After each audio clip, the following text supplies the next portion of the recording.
Hello, everybody, and thanks for joining. Today, here's another cool sign that my father actually gave us the day after, less than 24 hours that he had actually passed. And this message was actually for my sister. So the day that my father passed was December 2nd, 2022. He had battled Alzheimer's for a very long time.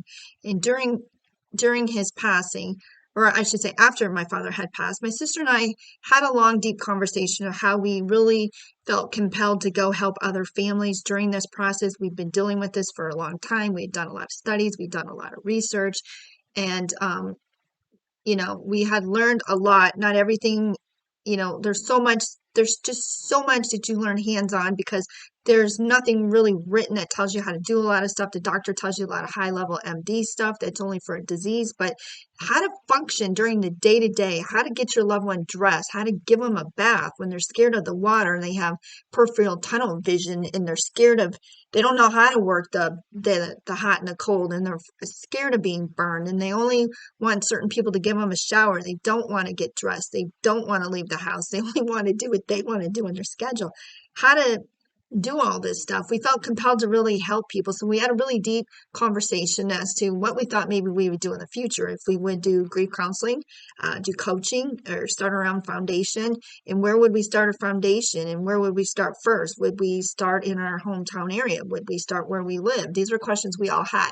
But the very next day, my sister, who lives in Paris, France, walked into the local Starbucks of all places, and there was a flyer on the wall for what appeared to be a very mysterious Christmas play. My sister came home and she was like, I don't know. I feel like I should go to this play, but I don't feel like it's a Christmas play. And it was freezing cold. And in Paris, France, everyone walks everywhere. I'm in Phoenix, Arizona. We get in our nice cars and we drive everywhere. So I don't have to worry about the freezing cold and the rain. But over there, they walk everywhere. And I said to my sister, well, you're kind of nuts. I think you could go out in the middle of the night. It's like 20 degrees. It's cold out. I was like, I don't know. Maybe you should skip it. But the more we started talking about it, the more we felt like she should go. We didn't know why, but we felt she should go. So it was like, well, why don't you just go, stay for a few minutes, see what it's all about. So she showed up.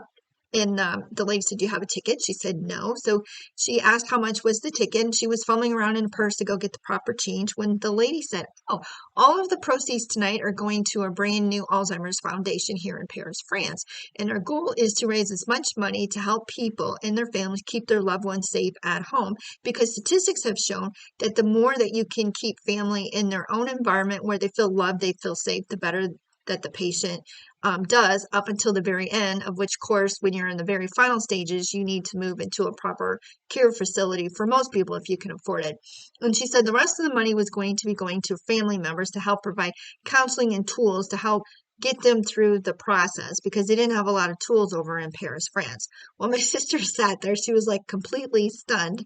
And she's like, wow, my father just died yesterday morning from Alzheimer's. And my sister and I just had the same conversation about doing this exact same thing, but in the United States. So my sister gladly paid the fee, gave them a huge donation, walked in to what she was told was a Christmas event, but it wasn't a Christmas event. She called me, she was all freaked out. She's like, this was like going to an opera. She's like, they had music, it was like opera music. She goes, but it was all about what is it like during the afterlife. What happens to your soul once the soul leaves your body and you go to the other side? I mean, my sister was really, really freaked out. So we sat there and she's like, I don't know what the purpose was. I don't know why I was drawn there. And she was all freaked out and I let her talk. And she said, well, say something, say something. I said, well, you don't know what your sign is? She's like, no. I said, well, it's really clear what your sign is. I said, you still really don't know. She's like, no, I don't know. She goes, I'm still freaked out. I said, your sign is very clearly.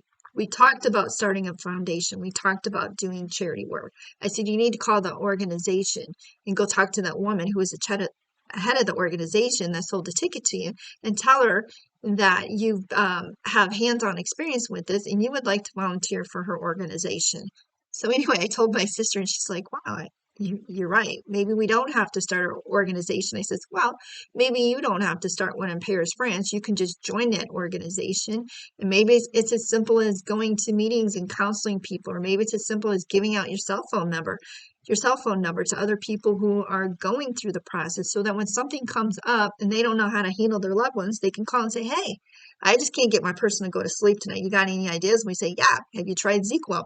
knock them out in 20 minutes, and it's very cost effective and it does the job. Or maybe they want to know, how in the world am I supposed to get, my parents to change their clothes when they've been wearing the same clothes for the last 2 weeks? And, how in the world am I supposed to get them out the door, to their doctor's appointments or on time? Or have you dealt with this? And of course, we've dealt with all of it over the last couple of decades. We've been there, did that, and done that. So anyway, that was my father. It was pretty amazing. He had just died on December 2nd, early in the morning, about 12:05 a.m. And the next day was giving my sister a message, clearly, that it was time for her to go make a difference in this world and be a part of the Alzheimer's Association to help other people. And it doesn't really matter where we live or what language we speak or what religion we believe in or any of that stuff.